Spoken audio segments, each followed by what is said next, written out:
So I'm joined by Tom and Kylie Aylett. How are you guys? Yeah, good, thanks. Good, thanks. Tom, first of all, how did you start in refereeing? There was a footy park about at the end of the street, about 100 metres down from where I lived when I was a kid, and used to go down there every Saturday and got involved that way. I met a few of the referees down there, and they told me one day to come along and do a referees course, and I was about 13 at that point, and from there on I went. And Kylie, what about yourself? Growing up in football, being a ball girl for 9 or 10 years, being involved with football, Yeah, I guess, you know, you've loved it for so long now. What do you enjoy most about it? Well, to be honest, I look at it in terms of I get paid to keep fit. I think, I see all these people, especially at work, and pay a lot of money to go to the gym, and I get paid to keep fit, and yeah, give me something outside work to focus on, and it's a good stress release. It's funny saying that, but it is. And yeah, it's just something. It's another habit and something, a hobby that we share together. That is something mutual between us. So yeah. I guess it's a rare combination, you know, husband, wife, touchy, referee. Who's the boss out on the field? Well, I don't think I've. The first time we met, I touch judged one of your games, so that's your claim to fame. But that's right. Up here, you touch judged my games, but it has been noted by a couple of players on the field about who's in charge. So you usually get a comment about, Tom, are you refereeing this game? Was it Kylie? And is it the same at home and things like that? So yeah, the questions like that get asked by the players on the field in a bit of good banner. Has there ever been times where you've taken the field back home? Oh, I don't think. After each game, we have to review our games, and there's been been times where I don't think we've agreed discussions on decisions in games, but that's kind of where it really stays. It hasn't caused me to sleep on the lounge or anything like that. It doesn't go that far, but certainly sometimes we, even just watching say like Friday night football, generally we have the same mindset about something, but there can be differences there. You touched on there the players. Generally, they're pretty good. Yep. What do they think about husband and wife? Oh, I guess a lot of them may not even know. No, I wouldn't think many know. Yeah, no one said anything to me. It's more him when he's in the middle. Yeah, but yeah, different players that we know personally, like some players that their children go to our daughter's school and things like that know that or mention, is Kylie out there today, or where's Tommy, and things like that. So yeah.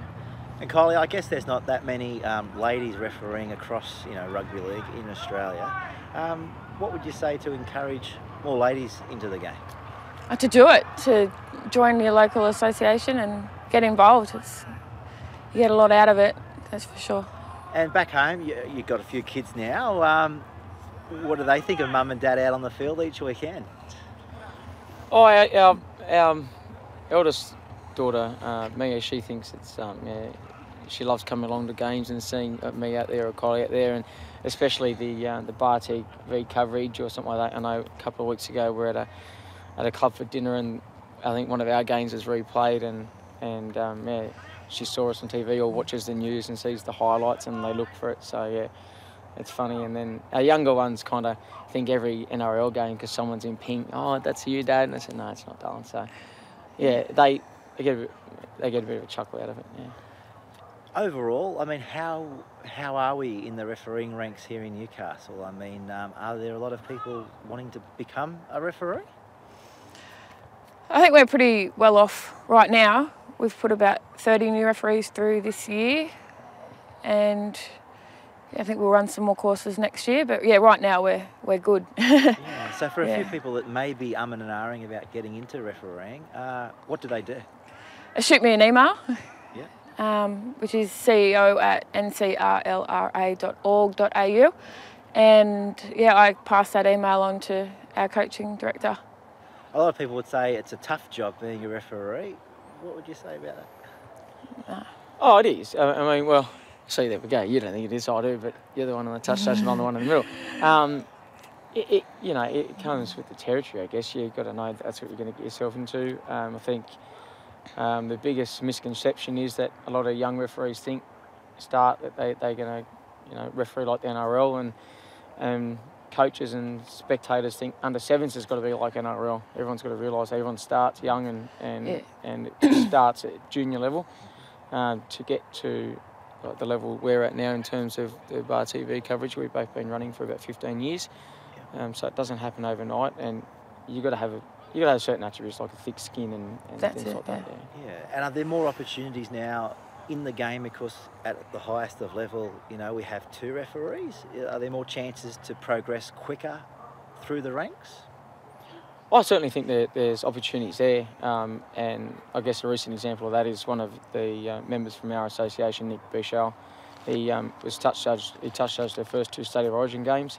He started out just like we did, refereeing, you know, under 7s and 8s as a teenager, and come up through the grades like us, and got taken to the NRL grades, and went from there. And, you know, culmination of his work this year was getting the first 2 State of Origin games.